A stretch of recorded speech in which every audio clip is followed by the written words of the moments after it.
Hello दोस्तों, ये कहानी शुरू होने से पहले अगर आपने हमारे चैनल को सब्सक्राइब नहीं किया है तो जल्दी से सब्सक्राइब करके बेल आइकॉन दबा दीजिए क्योंकि हम आते हैं हर बार एक नई सुपर मज़ेदार कहानी के साथ।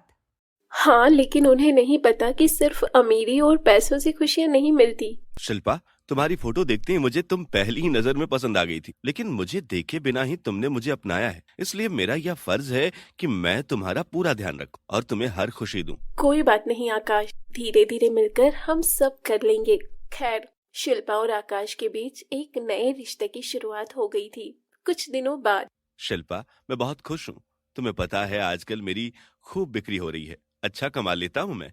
अच्छा, ये तो बहुत अच्छी बात है। ये सब तुम्हारे आने से हुआ है शिल्पा, तुम मेरे लिए बहुत लकी हो। लेकिन मेरी माँ और बहन तो मुझे मनहूस कहती थी। उन्हें छोड़ो, वो चाहे कुछ भी कहें, मेरे लिए तुम मेरा लकी चार्म हो। तभी आकाश प्यार से शिल्पा को गले लगा लेता है। आप बहुत अच्छे हैं आकाश, सच में। और तुम भी सच में।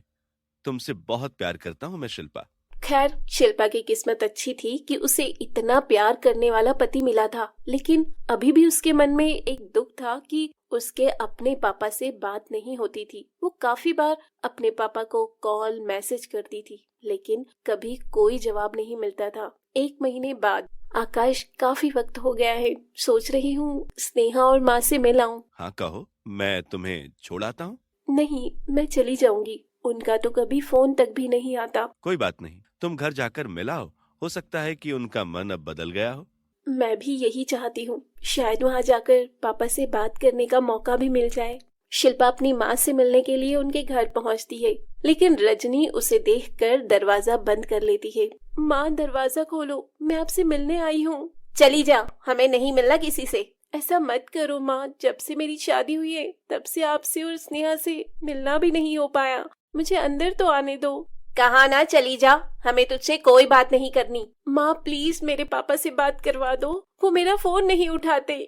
एक बार आप कॉल पर बात करवा दो ना। बोलती रहे, अब तुझे कोई जवाब नहीं मिलेगा। रजनी और स्नेहा अंदर जाकर बैठ जाती हैं। वहीं शिल्पा बार बार दरवाजा खटखटाती रहती है, लेकिन उसे कोई जवाब नहीं मिलता। खैर, थक हार कर शिल्पा वापस घर आ जाती है। रात के वक्त आकाश घर आकर उससे हाल चाल पूछता है। क्या तुम मिल आई उनसे? कैसे हैं वो सब? पापा से बात हुई क्या? उन्होंने तो मुझे देखकर दरवाजा बंद कर लिया और खोला तक नहीं, ना बात की। आकाश उसे गले लगाकर चुप करवाता है। कोई बात नहीं, तुम दुखी मत हो, मैं हूं ना तुम्हारे साथ। पता नहीं क्यों मेरे साथ ऐसा क्यों करते हैं वो लोग। खैर, धीरे धीरे और वक्त बीतता जाता है। शिल्पा और आकाश एक दूसरे के साथ बहुत खुश थे और धीरे धीरे आकाश के काम में भी तरक्की हो रही थी। कुछ दिन बाद स्नेहा और रजनी आकाश के ठेले पर जाती हैं। ये फ्रूट क्या भाव दे रहे हो? अरे मम्मी जी, आप रेट क्यों पूछ रही हैं? आप कुछ भी ले लीजिए, सब आपका ही है। मुझे मम्मी जी मत बोल, 2 कौड़ी का ठेले वाला। आप कैसी बात कर रही हैं मम्मी जी? स्नेहा, तुम समझाओ ना मम्मी जी को। Oh hello, shut up. Okay, क्यों समझाऊं? हमें तुमसे कोई रिश्ता रखना ही नहीं। अपनी औकात में रहकर बात कर। ठेले वाला है तू।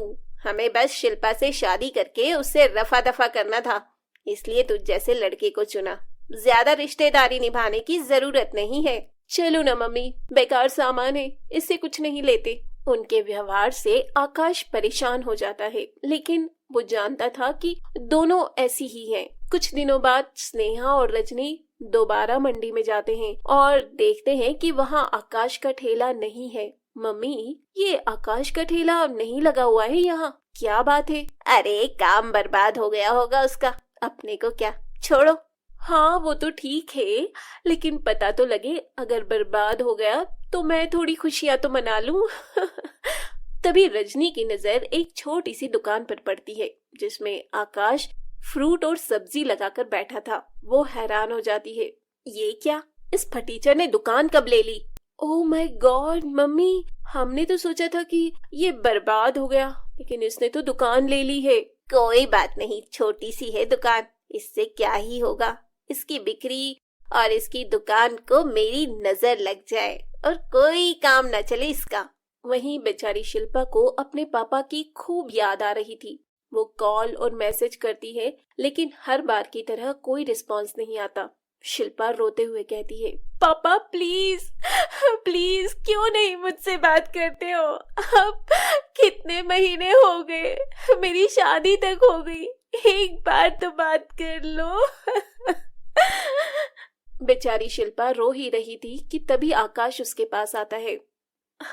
अरे आ गए आप? अरे तुम फिर से क्यों रो रही हो शिल्पा? मुझे पता है पापा को याद कर रही हो, है ना?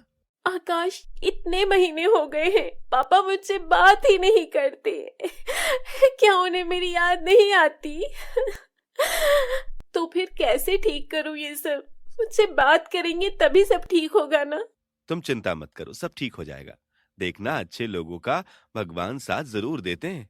बस मैं भी उसी दिन का इंतजार कर रही हूँ कि कब सब ठीक होगा।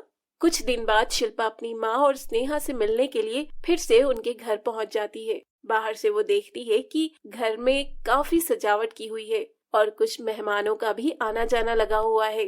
घर इतना सजाया हुआ क्यों है और लोग भी आ जा रहे हैं? जरा देखो तो। शिल्पा थोड़ा और आगे जाती है, तभी घर के अंदर जाने से पहले ही रजनी उसका रास्ता रोक लेती है। तू क्यों आई है यहाँ पर? जा यहाँ से। मैं आपसे मिलने आई हूँ। और घर में ये क्या हो रहा है? कोई प्रोग्राम है क्या? तुझे क्या लेना देना? जो मर्जी हो, ये तेरा घर नहीं है। माँ, लेकिन बताया नहीं आपने कि क्या हो रहा है? स्नेहा की शादी हो रही है क्या? और पापा आए हुए हैं क्या?